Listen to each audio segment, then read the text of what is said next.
ఆవు చేలో మేస్తుంటే దూడ గట్టున మేస్తుందా? దూడ కూడా చేలోనే మేస్తుంది.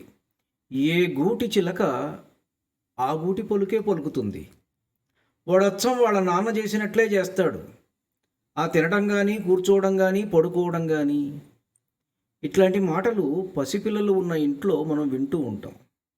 మన ప్రతి ప్రవర్తన, మన ప్రతి చేష్ట ఎవరో ఒకరి నుంచి చూసి మనం తెలుసుకున్నదే, నేర్చుకున్నదే. Modelling, it is nothing but modelling. We learn through imitation first, by observing others and then reproducing or copying a behavior or an act. స్వాతంత్ర్య సంగ్రామ సమయంలో ప్రతి ఒక్కరూ దాదాపుగా గాంధీ గారి పిలుపు విని వంటి మీద ఉన్న నగలతో సహా వలిచి ఇచ్చేశారు.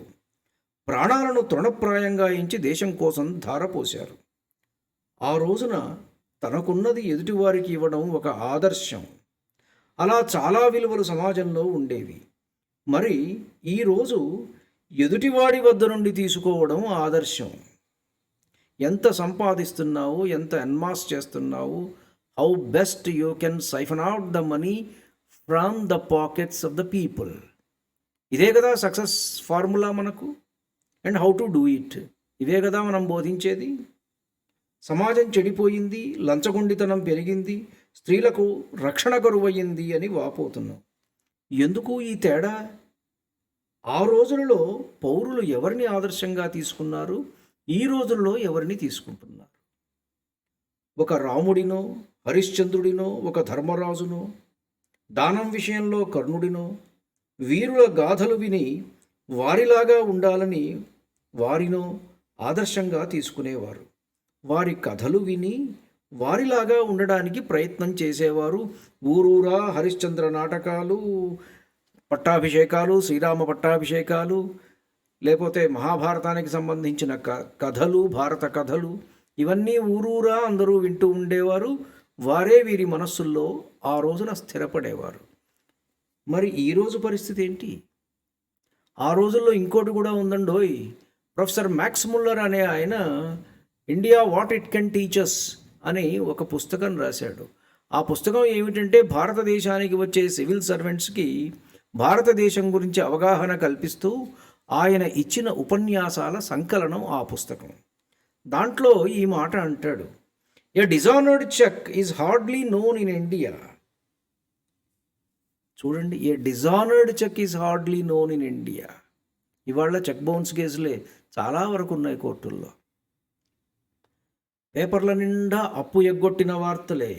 ఎందుకు ఇలా మారిపోయింది దేశం? నాడు పిల్లలకు విలువలు పాటించిన వారి కథలు చెప్పేవారు, పిల్లలు వాటినే అనుసరించేవారు. మరి నేడు హింస ఎక్కువగా ఉన్న వీడియో గేములు, అశ్లీల సాహిత్యం, దీనికి తోడు మన సోషల్ మీడియాలో విపరీతంగా వచ్చేటువంటి బూతు సాహిత్యం. ఎన్ని సాహిత్యం ఒకటేనా, విజువల్స్ కూడాను.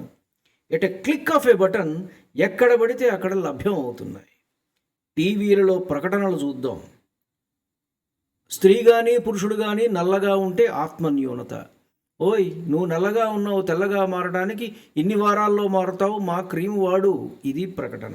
నల్లగా ఉంటే తప్ప? మన రాముడు నలుపు, మన కృష్ణుడు నలుపు, ఆకాశం నలుపు, నీలమేఘశ్యాముడు రామచంద్రుడు ఎంత అందంగా ఉంటాడు, ఎంత అద్భుతంగా కవులు వర్ణిస్తారు. చాలా అందంగా ఉంటాడు, చాలా చాలా అందంగా ఉంటాడు రాముడు, కృష్ణుడు. ఇట్లా మన దేవతలందరూ కూడా నలుపే. కాళికామాత నలుపు. నలుపు లేనిది ఎవరిది? కాబట్టి నలుపు అనేటువంటిది ఈ దేశంలో ఎప్పుడూ కూడా నలుపు తెలుపు అనే డిస్క్రిమినేషన్ లేదు. There is no apartheid in this nation. అది గుర్తుపెట్టుకోవాలి మనం. ఖరీదైన ఫీచర్లు లేని ఫోను లేకపోతే న్యూనత. ఐఫోన్ కొన్నావా? లేటెస్ట్గా ఐఫోన్ 17 ఏదో రిలీజ్ అయిందట, దానికోసం క్యూల్లో జనం. అది లేకపోతే న్యూనత. ఒరే కొన్నావా? వాడు కొన్నాడు కాబట్టి వీడు కొనాలి. పలు వరుస ఎగుడు దిగుడుగా ఉంటే ఆత్మన్యూనత. జుట్టు కాస్త తెల్లబడితే న్యూనత. ఈ రంగుల వ్యాపారం ఎంత గొప్పగా వర్ధిల్లుతున్నదో చూడండి. ఎవరు కూడా మనకు జుట్టు తెల్లబడ్డవాడు ఒక్కడు కూడా బయటికి పోతే కనపడడు.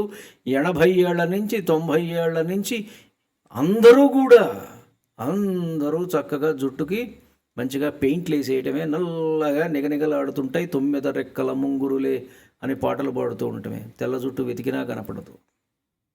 జుట్టు తెల్లబడితే న్యూనత. మొత్తం మన అడ్వర్టైజ్మెంట్స్ కానీ, మన జీవన వ్యవహారం కానీ, వ్యాపారం కానీ అంతా కూడా మనలో ఆత్మ న్యూనత పెంచేటువంటిదే. ఆడంబరాలనే జీవన విధానం అని మనం నొక్కి వక్కాణిస్తున్నాం ఈ రోజుల్లో. ఇది ప్రజెంట్ వాతావరణం. ఎన్వైరాన్మెంట్ ద స్టూపిడ్ అనక ఇంకేమంటాం. ఈ వాతావరణం ఆధునిక జీవనంలో మనం నిర్మించుకున్నదే. కాబట్టి పిల్లవాడు ఎదుగుతూ అదే నేర్చుకుంటాడు, అదే శ్రేష్టం అనుకుంటాడు, వాటినే అనుకరిస్తాడు. అందుకే పరమాత్మ భగవద్గీతలో ఒక శ్లోకం చెప్పాడు, ఒక మాట చెప్పారు. యజదాచరతి శ్రేష్ఠ తత్తత్ ఏవం ఇతరో జనః సయః ప్రమాణం కురుతే లోకః తదనువర్తతే. యద్యత్ ఆచరతి శ్రేష్ఠ, శ్రేష్ఠులైన వారు ఏదైతే ఆచరిస్తూ ఉంటారో వాటినే మిగిలిన జనం అందరూ కూడా అనుకరిస్తూ ఉంటారట. సయః ప్రమాణం కురుతే, దానినే ప్రమాణంగా తీసుకుంటారట. దట్ ఈస్ దేర్ స్టాండర్డ్గా తీసుకొని లోకమంతా కూడా ఆ స్టాండర్డ్స్నే ఫాలో అవుతుందట. ఈ రోజున మనం స్టాండర్డ్గా ఎవరిని తీసుకుంటున్నామో మీ అందరికీ తెలుసు. మన పిల్లలు కానీ, మన మొత్తం అంతా కూడా, మన సమాజం అంతా కూడా ఎవరిని స్టాండర్డ్గా తీసుకుంటున్నాం క్లియర్గా మీ అందరికీ తెలుసు. మళ్ళీ నేను చెప్పడం ఎందుకు దాన్ని. ఉత్తములైన వారు దేనిని అనుసరిస్తారో ఇతర జనులు లోకమంతా కూడా దానినే ప్రమాణంగా తీసుకుని దానినే పాటిస్తారు.